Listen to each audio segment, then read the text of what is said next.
To whom does a woman's body belong? And I'm going to look at this primarily from an historical perspective. So historical debates that I'm going to be addressing include such things as 19th century debates about, is marriage prostitution? Are girls and women animals, dogs in particular? How have journalists used sensationalism, used Gothic fiction, used pornography to change policy? And what is it about certain upper-class men in 19th century Britain that made them feel comfortable about publicly admitting to having sexually abused working-class children and arguing publicly, in the House of Lords to be precise, that they are entitled to do so? Those are the questions today. So to start with, to whom does a woman's body belong? Late in mid-19th century Britain, this question provoked impassioned debates between moralists, between feminists, liberals, and other social commentators. Were girls, for example, actually the property of their fathers to be given in marriage? Once married, was a woman allowed to refuse her husband access to her body, or had she, in fact, prostituted herself to him for life in exchange for food, lodging, the possibilities of motherhood, and social respectability? Progressives and radicals who fought for the abolition of black slavery employed its rhetoric when talking about women's subjugation. Now, philosopher John Stuart Mills issued a trenchant critique in his 1859 essay entitled The Subjection of Women. He maintained that a married woman was little more than a personal body servant of a despot who at any time could claim from her and enforce the lowest degradation of any human being. In Britain, he provocatively claimed there were no legal slaves except the mistress of every house. Now, in the context of the most vulnerable girls and women, poor minoritized ones, these radicals saw women's degraded position as resulting in what they called, and I'm going to problematize this, of course, sexual slavery or street prostitution.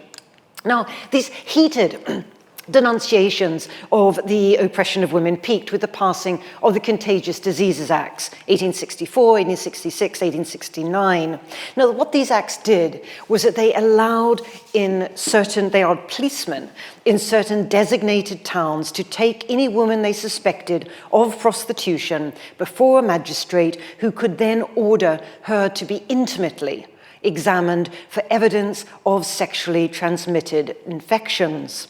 If the woman was found to be ill, she could be forcibly detained. It was, in other words, a blatant example of the double standard of sexual morality, which ruthlessly punished women who performed sex work rather than the men who procured their services. Now, this stigmatization of prostitutes was one thing, but these acts went a lot further in dehumanizing women altogether. Liberal politician Lyon Playfair. Every time I read his surname, I think, what irony. Playfair. By the way, besides the other things I'm going to be talking about that he's done, he's a chemist as well as a politician, and he really argued very strongly for the use of chemical weapons by the Brits during the Crimean War. Okay, Liberal politician Lyon Playfair. 1870, he appealed to his fellow parliamentarians in the House of Commons to approve an extension of the Contagious Diseases Acts on the grounds that prostitutes possessed the habits of beasts. They were fallen creatures who needed to be redeemed from savagery to something approaching civilization. Disregarding the views of girls and women who would be affected by the legislation, Playfair believed that the good men of Parliament and the Church knew best. Women who sold sex required, in his words, the humanizing influences of these punitive laws. In this lecture, I'm going to start with these debates from the 1860s to the 1910s about claims about the legitimate authority over women's bodies, in order to provide an historical context for the sex wars, which erupted again in the 1970s, a century later, in other words. Now, just important point here, this is not to suggest that there is this seamless narrative, universal and similar in many ways over more than a century. In fact, the opposite is the case. But it is, I think, to draw attention to some of the underlying tensions revolving around class, gender, race, and ethnicity. Playfair's appalling comments in 1870 about the humanizing influence of punitive laws is, I think, especially apposite for thinking about more recent debates, when carceral humanitarianism, that is, policing in prison, being seen as the solution for the problem of sex work, has once again been evoked in human rights discourses. Playfair and the militaristic moralism of his colleagues were deaf to the voices of the girls and women they so passionately hounded. To whom does a woman's body belong? In the 1860s, women who sold sex on the streets of London had an answer to that. They angrily resisted the claims made by their betters that about their rights to bodily integrity. For some women who sold sex, the medical certification that was introduced by the Contagious Diseases Acts was used instrumentally by them to increase their trade. After all, women who could show evidence that they had this certificate got more work. But others found that the medical examination was morally as well as physically humiliating. Now, this fact puzzled one male reformer. What was the difference between compelling themselves to any man who came to have connection with them and showing themselves to the doctor to see that they were free of disease? R.B. Williams, member of the Rescue Society, asked this question to one woman, street worker, in the early 1870s. And she responded with fury. She told him, "I should have thought you'd have known better, not that. Ain't one the way of nature, the other ain't natural at all. Ain't it a different thing what a woman's obliged to do for a living because she has to keep body and soul together, and going up there to be pulled about by a man as if you were cattle and add no feelings, and to have an instrument pushed up you, not to make you well because you ain't sick, but just that man may come to you and use you to please theirselves. I call it downright beastly altogether." Her companion added, "It's only the men as they care for, and this makes it hurtful to a woman's feelings to go up there, because we ain't cattle, but women, and has got our feelings as well as other people." So really, I think, really eloquent retorts by women who were making choices within the social and economic constraints imposed upon them. Their comments reveal their strong sense of right and wrong, the distinction that they made between legitimate and illegitimate power, and the value they placed upon their bodies, their selves. However, such eloquence provided no protection from those who sought to speak for them, even if these people speaking for them had the best of intentions. Feminists, both male and female, actively opposed the Contagious Diseases Acts, forming societies to overturn them. In doing so, however, they also claimed authority over the bodies of their significantly poorer sisters.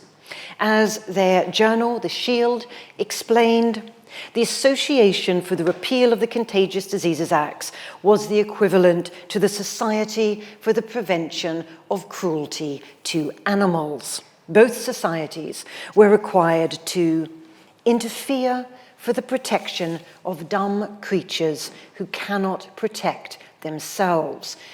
Dumb here is being used in the sense of unable to speak.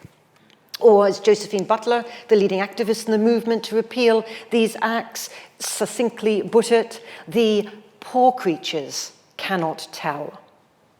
It was a rhetoric that precariously weighed up the respective importance that should be given to gender, class, and age.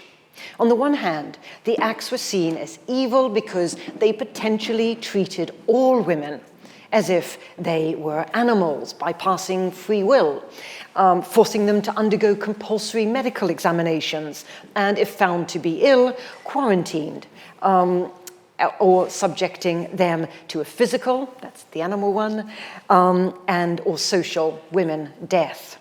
On the other hand, though, these mute creatures were understood in terms of class and age. So it's not only gender here, it's also class and age. Working class women, young women, were dumb beasts, ripe for rescue.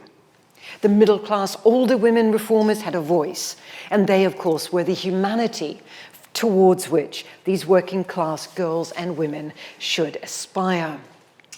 There was a broadly understood understanding, though, between these working women, feminists, and other rescuers about the fundamental causes of prostitution. The women interviewed by Williams, I just quoted, in 1870, were clear. They told him that their punitive treatment under the Contagious Diseases Acts was a beastly affair. One lamented that she didn't know what England was coming to, for women to be dragged up through the streets in the middle of the day, just in the working hours, with men hollering at you. And you got to show your private parts to a drunken old beast, meaning, of course, the doctor. Another added that the shame of the certification process meant that she never went with a man till she could endure hunger no longer. She had several times nearly fainted with starvation before she could make her mind to come out at night to seek men.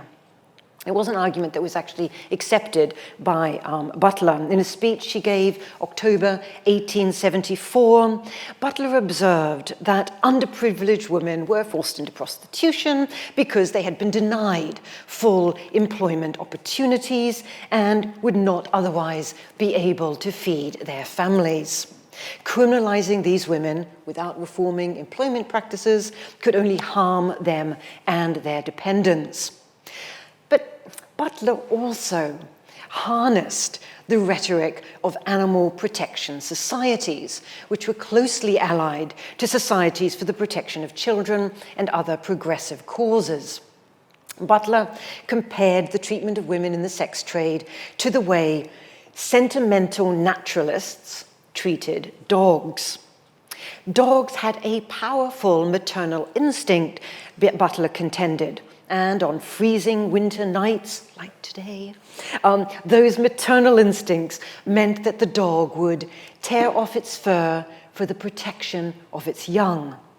Sentimental naturalists, she wrote, might see this behavior and, becoming distressed for the dog, would muzzle the dog, so as effectively to prevent her denuding her own breast in order to protect her nest. However, she continued, these sentimental naturalists neglects to furnish her, meaning the dog, neglects to furnish her with any material in place of her own coat. She, poor creature, cannot tell him, if I do not tear off my own fur, my offspring will perish. She can only inarticulately fret and rage against the restraint put upon her, and her young do perish. In other words, what she's saying here is that by adopting punitive measures against prostitution, similar to muzzling dogs, legislators risk causing greater distress to working women and their dependents. Like non-human animals, these women were unable to communicate their message or their misery. It required socially privileged women like Butler to speak on their behalf, directing indignation towards the roots of women's poverty, to issues of constrained employment, low wages, and so on. Campaigners against the Contagious Diseases Acts were joined by other feminists and moral crusaders who were becoming aware increasingly that many of the people who sold sex on the streets and brothels were in the streets, and in the brothels, were in fact children. The age at which a girl could legally have sex was only 12 years at this stage, and in working class homes in this period, children even younger than 12 were required to contribute financially to their family's livelihood. In this context, sex work could be a preferable and more profitable alternative to the highly exploitative domestic work or work in the factories. This fact in itself was deemed an insult to middle-class beliefs that childhood should be a period of passivity and purity. Revelations of widespread child prostitution shocked the sensibilities of moralists and social reformers alike. An illustration of this can be found in evidence presented before the, I love this title, think about this title, the Select Committee of the House of Lords to inquire into state of law relating to protection of young girls from artificers to induce them to lead corrupt life. Isn't it beautiful? 1881. It's a really, really revealing title. I mean, I could spend a whole hour just talking about this title. But what it does, it gestures towards the economic exploitation involved, while also conveying a moralistic message about working class girls being seduced into prostitution through their own avarice. Indeed, the committee was obsessed with their view that working class girls turned to prostitution because of envy for the luxuries that these girls obtained. When questioned by the commissioners, Superintendent Joseph Dunlop of the Metropolitan Police described himself observing a girl who was under the age of 13, whose fingers, he wrote, were covered with rings. She wore high boots buttoned up halfway up her legs. She had very short petticoats, her hair was down her back, and she wore a tight-fitting polonaise. She laughingly told him that she was waiting outside the court to see her man go down, that is, taken to prison.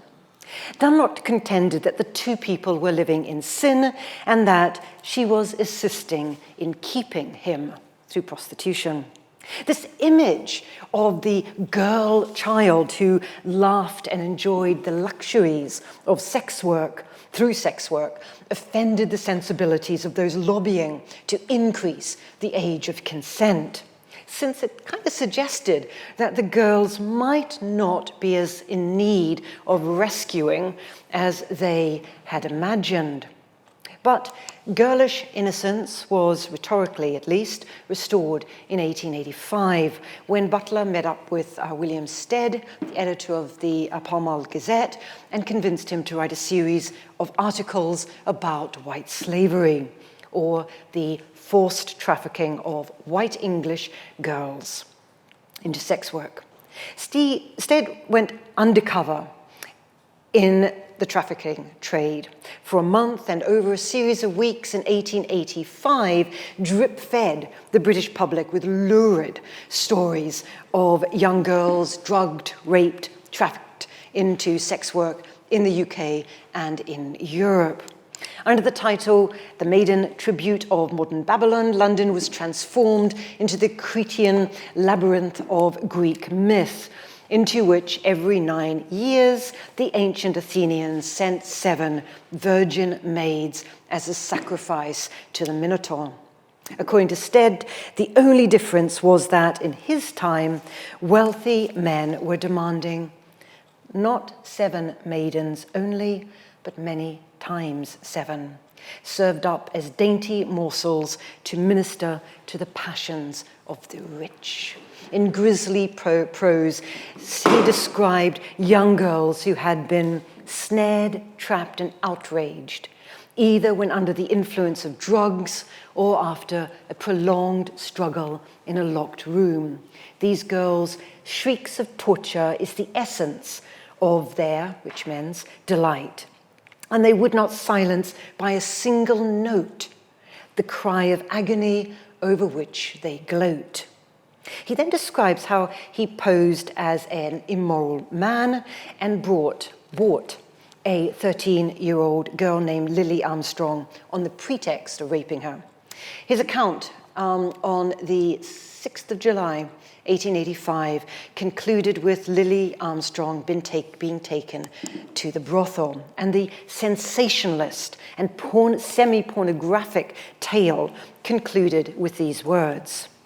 The innocent girl, Lily Armstrong, was taken to a house of ill fame. She was taken upstairs, undressed and put to bed. She was rather restless, but under the influence of chloroform. She soon went over. Then the women withdrew. All was quiet and still. A few moments later, the door opened and the purchaser entered the bedroom. He closed and locked the door. There was a brief silence, and then there rose a wild and piteous cry, not a loud shriek, but a helpless, startled scream like the bleat of a frightened lamb. And the child's voice was heard crying in accents of terror, "There's a man in the room. Take me home, oh, take me home." Then all at once, it was still.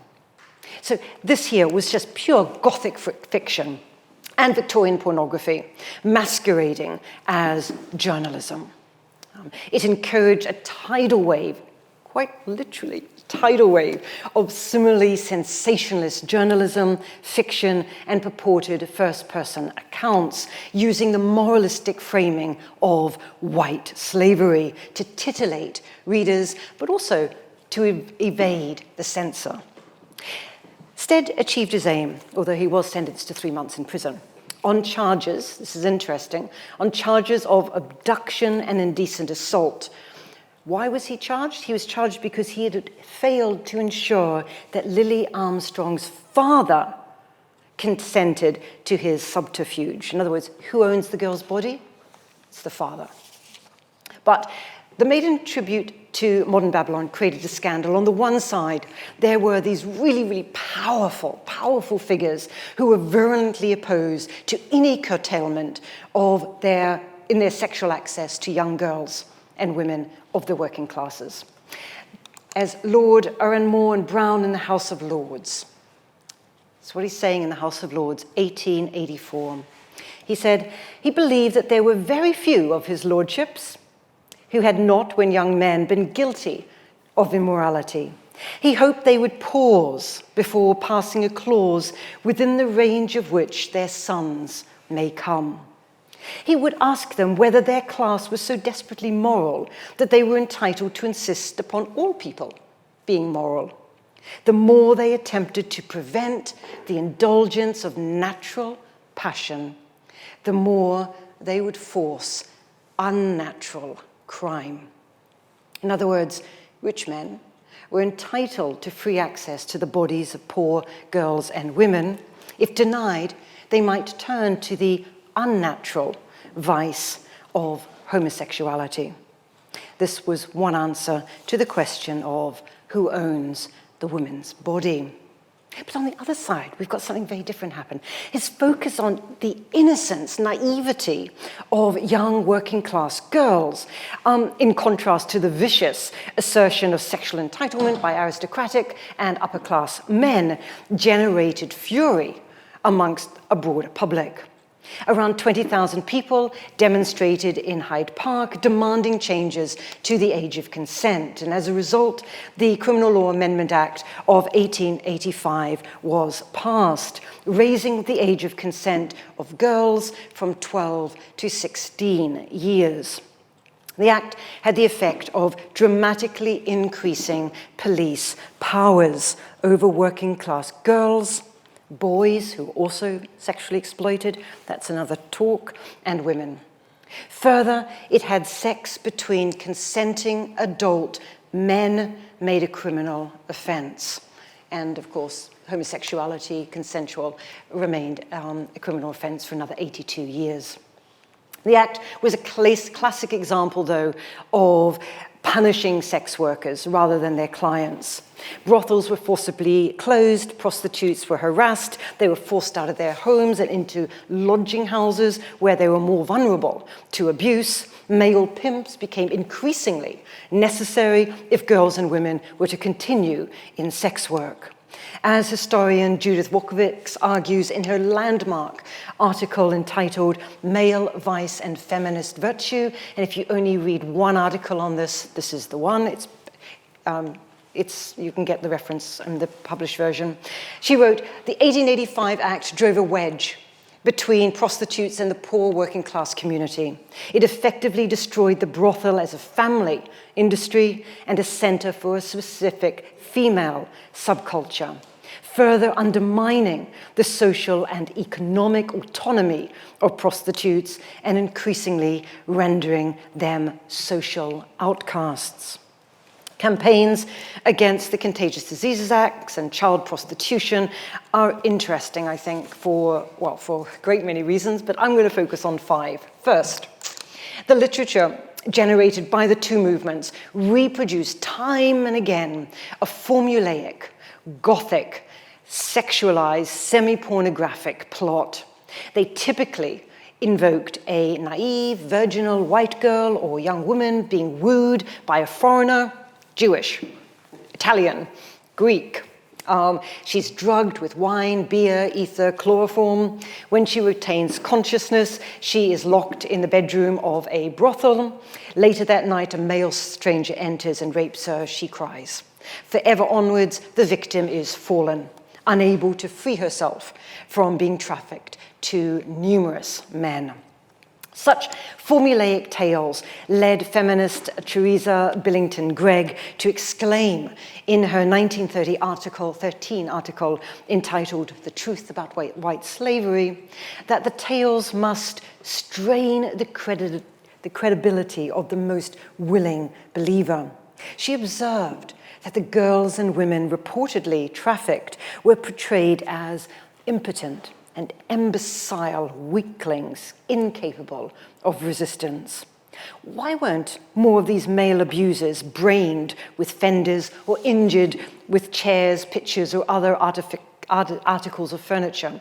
Why weren't windows broken? She scorned the sensationalist and pornographic dénouement of these stories in which the invader was revealed to be the girl's father, the girl's brother or friend. These stories typically ended with the detestable final tag, "The door opened, it was the girl's father," or "A young man friend stood before her, flushed in shame, he got her out." Not only were the victims totally passive in these accounts, but of course they all required to be saved by white men. Billington's demolition of the genre was matched by her scorn for the feminists and other so-called progressives who advocated carceral and other punitive responses to prostitution. And this is the second point I want to make. Billington-Greig reminded readers that demanding the reintroduction of the barbarity of flogging ignored the commonplace knowledge that the law is of little value in the underworld of sexual trading. Such stories alleviated the consciences of feminists and reformers while doing nothing to help the victims of exploited prostitution. Third, Billington-Greig was troubled by the fact that progressive feminists had forged alliances with political conservatives and moralists.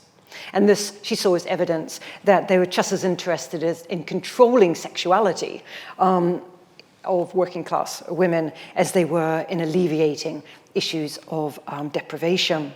Fourth, the coalition of conservatives, moralists, and feminists drew upon a highly problematic, racist language of white slavery. Both white and slavery were increasingly being used as literal rather than metaphorical descriptions. Blackness became a metaphor for white suffering. As Edwin Sims, legal expert who formulated some of these acts in the States, put it in The White Slave Trade of Today, 1910, the white slave traffic made the Congo slave traders of the old days appear like good Samaritans. It was routine for this literature to assert that the enslavement of white girls and women was more heinous than black slavery. In the introduction to a book entitled Horrors of the White Slave Trade, 1911, readers were informed that the white slave trade was infinitely more inhumane than the black slave trade, for the suppression of which so much of America's best blood was willingly shed half a century ago. So in other words, not only minimizing the horrors of chattel slavery, but also positioning the heroes of the anti-slave movement as the white male abolitionists. The white slavery trope was rhetorically really effective in white circles, precisely because it inverted the racial implications of slavery. As historian Jessica Pilley argues, white slavery discourse underscored the grotesque nature of white women's entrapment by highlighting the perversity of the race reversal that left black men and women free and white girls enslaved. It was a narrative that not only ignored the historical exploitation of male and female black slaves, but also the continued sexual abuse of women of color. Fifth, the abolitionist anti-prostitution movements in Britain allied themselves with imperialism. The leading protagonists were white women who saw sex trafficking as a problem to be solved through interventions by women like themselves, who came from a more enlightened West. Antoinette Lee Burton explores this in a really great book called Burdens of History, British Feminists, Indian Women and Imperial Culture, 1865 to 1915. She argues that white British women's campaigns to gain the vote relied on portraying themselves as guardians of economically poor prostitutes in India as well as the UK. Separate spheres feminism, that's the view that women have a distinct sphere of influence to men, emboldened them to insist that they could sympathize or empathize with their suffering sisters in the empire and give them the liberties possessed by women of the West, in the West. The abolitionist labor of white women would cleanse the imperial process. In so doing, these white feminists portrayed Indian women as little more than victims of their own oppressive and backward cultures. By definition, Indian women could not consent. This racialized hierarchy posited backward cultures as black and brown ones, while the enlightened rescuers were white heroes and heroines, sacrificing themselves in order to bring knowledge of pain to the world. So this was imperialism masquerading as rescue. Of course, there were feminists and other radicals during these debates who produced particularly robust critiques of this unholy alliance between conservative moralists, imperialists, and feminists. They were concerned that responding to prostitution, whether coerced or not, by law-enhanced policing and imprisonment was inappropriate, if not downright damaging, because sex work was fundamentally a social and economic problem. As we will see in the second half of this talk, this view was shared by many late 20th century feminists. But this earlier generation of socialists and anarchist-orientated feminists contended that the 1885 Act made things worse for women who worked.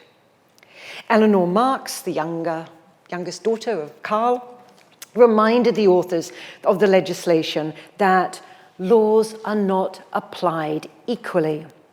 They would be used to prosecute and harass working women, rather than the men who purchased their sexual labor. Still other feminist critics linked male sexual privilege in the public sphere to male privilege in the private sphere. This is what John Stuart Mills, who I started this lecture with, was doing as early as 1859. But it was taken up by socialists and anarchist feminists from the 1890s to the 1910s. And a really interesting version of this argument is one by Emma Goldman, called The Traffic in Women, 1910. She reflected on the injustices experienced by all women, none of whose bodies belong to themselves. She argued that social evils, such as low wages, drove women into many forms of slavery. This might mean prostitution, but it also meant marriage, which was sanctified by law and public opinion, but involved exchanging sexual services for monetary considerations. In her words, Goldman's words, it is merely a question of degree, whether she sells herself to one man, in or out of marriage, or to many men. Goldman also fiercely reminded her readers that it was not only white women who were traded. Women of all skin colors and backgrounds were exploited by, I love this quote, the merciless Moloch of capitalism that fattens on unpaid labor, thus driving thousands of women and girls into prostitution. Moloch is for those of you probably do know, is a deity in the Bible involved in child sacrifice. Rather than praising women who rescued downtrodden women working in brothels and in the streets, Goldman branded them parasites who stalk about the world as inspectors, detectives, and so forth. So why are these historical debates interesting or important? The question, to whom does the body belong? Whom does the women's body belong? Excites as much debate today as it did in the 19th and early 20th centuries. The last lecture of the series, I explored the sex wars that took place in the 1980s around pornography. I argued that a certain wing of the feminist movement allied or aligned themselves with moralists and evangelicals in policing the bodies of other women, primarily those who sought to make a living through the porn industry. Like some of the 19th century feminists and progressives who spoke for the mute working women affected by the Contagious Diseases Acts with largely positive effects, and against the heightened policing of the 1885 Acts with negative effects, their sisters, a century later, also attempted to assert their authority over other women's bodies. Central to their rhetoric was the claim that sex workers were incapable of rescuing themselves. And these radical feminists positioned themselves as the protectors of their lesser sisters. In this, they ignored the constrained agency, but agency nonetheless, of marginalized women, like the prostitutes interviewed by R.B. Williams in 1870, who were more than capable of articulating their values and visions of their bodies, their selves. The crucial argument of this group of feminists in the 1970s onwards was that all, Forms of commercial sex, including pornography and prostitution, were forms of patriarchal violence. By definition, the sex was degrading and exploitative. Questions of consent were therefore just irrelevant. Sex workers who claimed to have chosen the job or to enjoy it were suffering from a form of false consciousness, unaware of or unable to articulate their own suffering. A prominent example of this radical or governance feminism is a term coined by Janet Haley. It refers to politics that moves out of the street and into the state. But an example of this governance feminism can be seen in the work of Kathleen Barry, whose book Female Sexual Slavery was published in 1979 and in many different editions continues to be really influential. Like 19th century abolitionists, Barry draws on the problematic concept of slavery. She conflates all forms of sex work into the paradigm of forced human trafficking, or forced sex trafficking, I should say. In her words, the only distinction that can be made between traffic in women and street prostitution is that the former involves crossing international borders. For Barry, the sexual oppression of women is the original oppression upon which women as a class, as a whole, are held in bondage. In the words of the director of the Coalition Against Trafficking in Women, the global sex industry is not labor or work, but an institution of male dominance at its most virulent, a system of power and control that keeps women and girls inside it in conditions of perennial gang rape. And it's a view espoused by organizations as different as National Organization of Women, Catholics for Free Choice, Equality Now, and the Female Feminist Majority. Now again, this specific radical feminist vision has been contested by other feminists, specifically socialist ones and those concerned with intersectionality. They point out that the universalist tendency of governance feminism threatens to reduce the entirety of a person's life to her sex work, including her relationships with male pimps or traffickers. Socio-economic contexts, complex intersectional identities, vastly different working experiences are erased, along with, for example, distinctions between sugar daters, street walkers, call girls, escorts, exotic dancers, masseurs, fetish specialists, strippers, and women who work in different media, including digital. Ironically, by espousing a universalist concept of sex work as the paradigm of all female oppression, these commentators silence the very people they believe need rescuing. Governance feminism has excited many, many critiques. It's accused of increasing the vulnerability of girls and women by raising their risk of imprisonment or deportation. Trafficking is conceived of in this paradigm as a women's rights or a human rights issue, but then it's prosecuted through criminal law as opposed to human rights protocols. This has led to a focus on people dangerous people, bad people, who evade border controls, so undocumented migrants. An expansive and carceral state and military nationalism that polices these borders disproportionately harms people without cultural or financial capital. People of color, undocumented migrants, trans, the homeless, those on low wages are subjected to heightened policing, including police arrests, police violence, discrimination in housing, employment, medical care, and so on and so on. This carceral focus also diverts government attention and funding towards tackling the really important questions: employment, health, housing, towards policing prisons. As Eleanor Marx put it a century earlier, laws are not applied equally. Further, by conflating sex work, sexual slavery and human trafficking, this kind of approach sidelines the fact that the most common form of trafficking is domestic labor and the hospitality, farming, fisheries, and manufacturing industries. These are the forms of labor with some of the most systemic and pernicious aspects of neoliberal capitalism are found. From the 1990s, however, this dominance feminism, or governance feminism, has been a really dominant voice in anti-sex work movements. Melodramatic stories have been revived in high-profile exposés, TV dramas, sensationalist newspaper reports.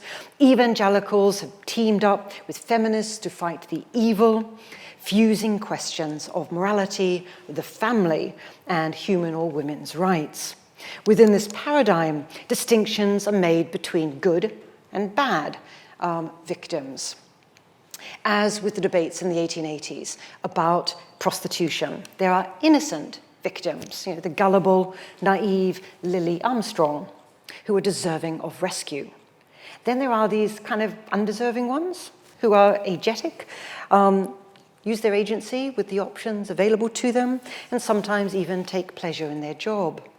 In the earlier period, this might include that young girl I mentioned near the start, who so dismayed Superintendent Dunlop. She laughed and she wore a tight-fitting polonaise while waiting outside the court. From the late 20th century, such tropes of deserving and undeserving have been translated into the language of anti-trafficking legislation. To be worthy of rescue, good sex workers must satisfy certain narrow requirements. They must have been forcibly coerced into work, express great abhorrence of it, be easily distinguishable from economic migrants, be prepared to accept much more lower paid work, never to have committed a crime, and to be eager to cooperate with law enforcement, despite the serious risks that this poses for them. They must also be totally under the control of traffickers. Evidence that they might have engaged in negotiation with their pimp, such as, can I have a day off? Improvements to their living conditions, becomes damning evidence that they possessed agency and therefore are not actually true victims. Sex workers fight such characterizations. Indeed, from the 1970s onwards, their voices are heard very loudly. Central intervention made by Carol Lee, otherwise known as Scarlet Harlot, a member of Coyote, Call Off Your Old Tired Ethics, which was founded in 1973 and is still the best-known prostitutes' rights organization in the US. She has, this fundamental insight that she has, that words determine what people think of the world and how they experience it. So she substituted the term sex work for prostitution. The term not only opened up ways to think of pro-sex orientations, but also drew attention to sex work as professional labor, which, like other forms of work, might be either exploitative or fulfilling, or more typically, something in between. The term explicitly acknowledges that workers are differently situated. Those who have greater control over their conditions of labor can flourish more than others. Empowerment, political labor, central. This is where the analysis of people like Venita Carter and Evelina Geobem is astute. They chastise certain sections of the pro-sex workers' lobby for treating all prostitutes as though they were independent businesswomen who should be allowed to do whatever they choose with their bodies, sell sex, and their money, give it to pimps. They point out that this ignores the social context in which prostitution occurs, especially the race-class power differential that exists between prostitutes and their customers. And the point is, I think, very well made. For example, the predominantly white, middle-class, well-educated members of Coyote is not representative of most sex workers. Their calling cards are free choice, fulfilling work, and bearers of rights, none of which are available to most women, especially those from minoritized groups.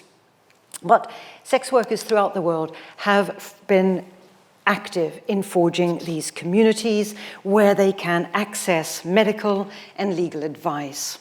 Unionization and community creation has not been easy. I mean, workers in any of these kinds of industries based on independent contracts, high employee turnover, and poor wages typically experience such difficulties. However, these movements have flourished since the 1980s. And these groups think in terms of constrained choice, dignity in earning a living, sensual pleasure, and empowerment. They insist that they are political subjects with social rights. And crucially, they scorn the savior mentalities of the abolitionists.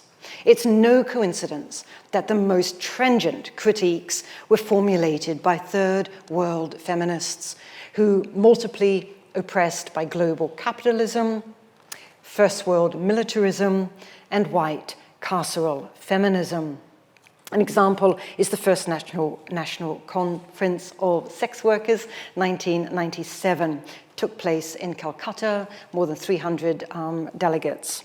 Their Sex Workers Manifesto lamented the fact that sex work continues to be the targets of the moralizing impulses of dominant social groups through missions of cleansing and sanitizing, both materially and symbolically. And they criticized NGOs and feminist movements for setting out to rescue, rehabilitate, improve, discipline, control, and police us. Pity was demeaning, they said, as were attempts to rehabilitate sex workers by redirecting their labor into meager income generating activities. Why should white saviors think they are helping sex workers by giving them demeaning jobs making trinkets and other cheap commodities for tourists, with the bulk of the profits going to the rescuers? As one sex worker and researcher from Burma explained, I did so many jobs before sex work. I was exploited in every one of them. Sex work gives me the most independence, freedom, and the best conditions. It's the same for all my friends. We are grateful and thank you for your concern, but please don't rescue us. So just to conclude, 1 minute, why is history important? It's a reminder that answers to that question, to whom does a woman's body belong, are complex, personal, and political. The dichotomy between choice and coercion is not a helpful one. The dehumanizing rhetoric of people like Playfair in 1870 and Lord Oranmore's vicious appeal to sexual entitlement of the bodies of working class women in the 1880s were forcibly countered by feminists of those times. Solutions to social and economic oppression are not easy, though. The reformers who Goldman condemned for stalking about the world as inspectors, investigators, detectives are well-meaning. But the historian, feminist, social commentator, and sex worker today, and some of us, all of those, do well to consider that sex workers are historical actors located within numerous intersecting and even conflicting or contradictory political, economic, social, and cultural frames of being. There is nothing in common between the working women protesting the beastly, Contagious Diseases Acts and those scorning the partiality of white, privileged women and men to rescue them, except for this assertion of dignity and a knowledge always constrained of their own worlds. And that's it for today. I went over. How did attitudes towards sexual orientation, in addition to gender identity, race, class, intersect with these debates, and how has this changed over time? So the interest is in sexual attitudes towards sexual orientation. Yeah, absolutely brilliant question. And there's been some great research done about that. If you email me, I'm willing to send it to you. So the short answer of that is that sexual orientation is really central to these debates, particularly, well, the best research that I know of is in the Victorian period. Because in the Victorian period, of course, gay men, this was one of their main ways of getting money. This was really important to cultures of homosexuality of that period. So very important. And again, trans is another example in more recent years, because these are identities where sex work has actually played a really big role, and often a really positive role, in developing communities and acknowledging one's identity and acknowledging one's desires. Thank you. So Ms. Smith, who asked that question, if you want to email us at inquiries at gresham.ac.uk, you can pass on some sources. Very happy. And in fact, anyone can email me. Okay. There's another question here a couple of questions about class and demographics. Yep. You've emphasized kind of lower class prostitution, sex work, but it's carried out by people of all class levels and demographics, surely. So what is the relevance of referencing this so heavily? Yeah, really good question. In the Victorian period, clearly all classes are involved in sex work, but the attention is not on your mistress who you set up in a nice house, separate, and treat her well. The emphasis is always significantly on working class women. There's reasons for that, because it's about social control, it's about fear of illness, fear of disease, it's about fear of working class sexuality. Female sexuality. It's also linked to notions of the family being destroyed, and that working class men need this strong family environment, and that working class, the sexuality of working class families, men as well as women, is really crucial, and it must be contained within that family. So these are, the commentary on prostitution is so geared, so focused on these moral, social, political concerns that there's no moral panic about the upper middle class man or the aristocratic man who pays a woman of his own class to have sex. The problem comes when he's paying, or the problem increasingly comes when he's paying working class women and girls, and indeed boys, to do that. Thank you, that was super interesting. I was just wondering whether you would draw any distinction between ownership of the body versus ownership of the stories that are told about the body, and where those diverge. And I have half a thought about Lisa Tadeo's Three Women and that kind of ethnographic storytelling that kind of claims to give ownership back, but maybe does some of that kind of titillation that the Victorian texts were talking about. So I'd be really interested in your view on that. Brilliant, really brilliant question. And it's one that, historians, and not only historians, but in my field, historians are really obsessed with right now. The ethics of writing about people, other people. Whether, in the past, I remember when I was doing when I was an undergraduate, we never thought about the ethics of writing and about taking someone else's narrative and making them into our story. And then, of course, hopefully getting it published and getting people say, oh, how wonderful you are. We just never thought about that. That has now really changed, particularly in the last 10 years, but it's one of the central topics of discussion right now. And certainly my research group, the Shame Group, we have meetings and meetings and meetings about this, because there is this uneasy balance between allowing the people you're writing about to talk, and then what do you do with what they are saying, and what if they don't agree with how you interpret what they have said?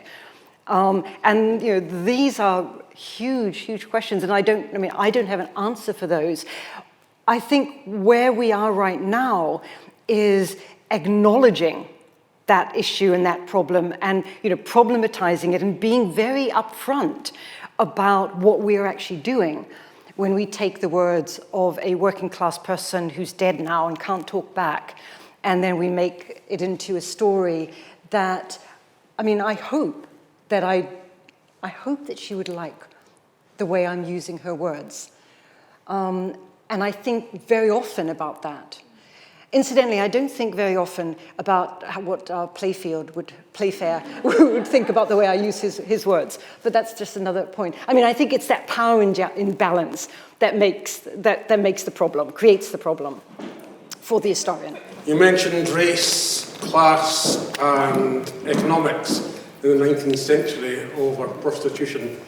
You touched on religion briefly, but nothing. I just wondered what the church was doing and saying in these times.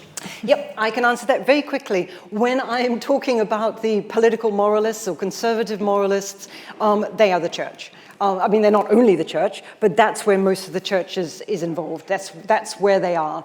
And so many of these, the people I respect greatly, the feminists, for example, I critique what they're doing, but I respect them very, very strongly.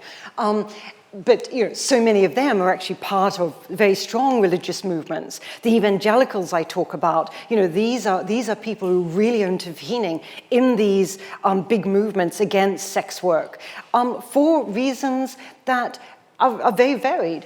Some of the reasons are the moralistic ones, but there's also a lot of them who believe that sex work is wrong, but their main focus is alleviating the harms that are done to so many people. But religion is central to all of this, and it's also central to the imperialism. It's central to the slavery motif. White slavery motif I'm talking about.